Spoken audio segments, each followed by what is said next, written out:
দিদি মমতার কপালে 3টে সেলাই, নাকে একটা, জানালো এসএসকেএম। বৃহস্পতিবার রাতে মাথায় চোট নিয়ে হাসপাতালে ভর্তি করানো হয় মমতা বন্দ্যোপাধ্যায়কে। প্রথমে উডভানে নিয়ে যাওয়া হয়েছিল তাকে, পরে সেখান থেকে নিয়ে যাওয়া ওডিপি বিল্ডিংয়ে। মাথায় ব্যান্ডেজ, হুইল চেয়ারে বসিয়ে সেখানে নিয়ে যাওয়া হয়।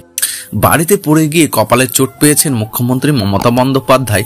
বৃহস্পতিবার সন্ধ্যায় তাকে এসএসকেএম হাসপাতাল নিয়ে যাওয়া হয়।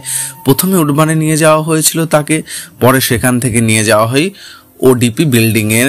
মাথায় ব্যান্ডেজে, হুইল চেয়ারে বসিয়ে সেখানে নিয়ে যাওয়া হয় তাকে এবং সেখানে প্রয়োজনীয় পরীক্ষা নিরীক্ষার পর তিনি বাড়ি চলে যান। আপাতত বিশেষজ্ঞ চিকিৎসকদের নজরে থাকবেন তিনি। এসএসকেএম হাসপাতালের তরফে জানানো হয়েছে মুখ্যমন্ত্রীর কপালে ও নাকে গভীর ক্ষত রয়েছে, যেখান থেকে রক্ত বেরিয়েই যাচ্ছিল। প্রাথমিকভাবে মেডিসিন বিভাগের বিভাগীয় প্রধান অর্থাৎ নিউ সার্জারি বিভাগের বিভাগীয় প্রধান এবং কার্ডিওলজিস্ট তার শারীরিক অবস্থা খতিয়ে দেখেন এবং শারীরিক অবস্থা স্থিতিশীল করা হয়। কপালে 3টে সেলাই পড়েছে, নাকেও 1টি সেলাই পড়েছে। প্রয়োজনীয় ড্রেসিং করানো হয়েছে। ইসিজি, ইকোকার্ডিয়াম, ড্রপলার, সিটি স্ক্যান করানো হয়েছে। তার মুখ্যমন্ত্রীকে হাসপাতালে পর্যবেক্ষণ থাকার পরামর্শ দেওয়া হয়েছিল, কিন্তু তিনি বাড়িতে চলে যেতে চেয়েছিলেন। বিশেষজ্ঞ চিকিৎসকদের তত্ত্বাবধানে তার চিকিৎসা চলবে এবং আগামীকাল তার শারীরিক অবস্থার পুনরায় খতিয়ে দেখা হবে এবং প্রয়োজনীয় চিকিৎসা পদ্ধতির বিষয়ে সিদ্ধান্ত নেওয়া হবে।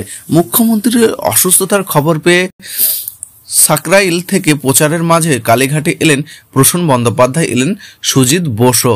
থেকে বেরোনোর সময় অভিষেক বলেন মুখ্যমন্ত্রী খুব তাড়াতাড়ি সুস্থ হয়ে উঠবেন।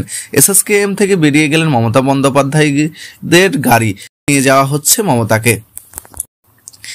এখনো স্পষ্ট নয় যে মমতাকে কোথায় নিয়ে যাওয়া হচ্ছে। মমতার গাড়িতে বসে ডাক্তারদের সঙ্গে কথা বলেন। সামনের সিটে তিনি, গাড়ির পিছনের সিটে অভিষেক বন্দ্যোপাধ্যায় এবং কাজেরি বন্দ্যোপাধ্যায়। মুখ্যমন্ত্রীর বিশেষ চিকিৎসকদের পরামর্শ রয়েছেন। General surgery, neuro medicine, neuro সার্জারির পরামর্শ নেওয়া হচ্ছে। হুইল চেয়ারের ওটিটি আনা হলেও সেখান থেকে গাড়িতে তোলা হয় তাকে এবং মুখ্যমন্ত্রীর গাড়িতেই তোলা হয় মমতাকে। ওটিবি নিউরো ব্লকে নিয়ে যাওয়া হয় মমতাকে, সেখান থেকে ফের বের করে নিয়ে যাওয়া হলো। মুখ্যমন্ত্রীর ক্ষতস্থান খুব যন্ত্রণা রয়েছে, আমার সঙ্গে কথা বলছেন, একটু খুবই ব্যথা অবস্থায়, স্থিতিশীল কিনা তা চিকিৎসকরা বলবেন। ফিরাদ হাকিম।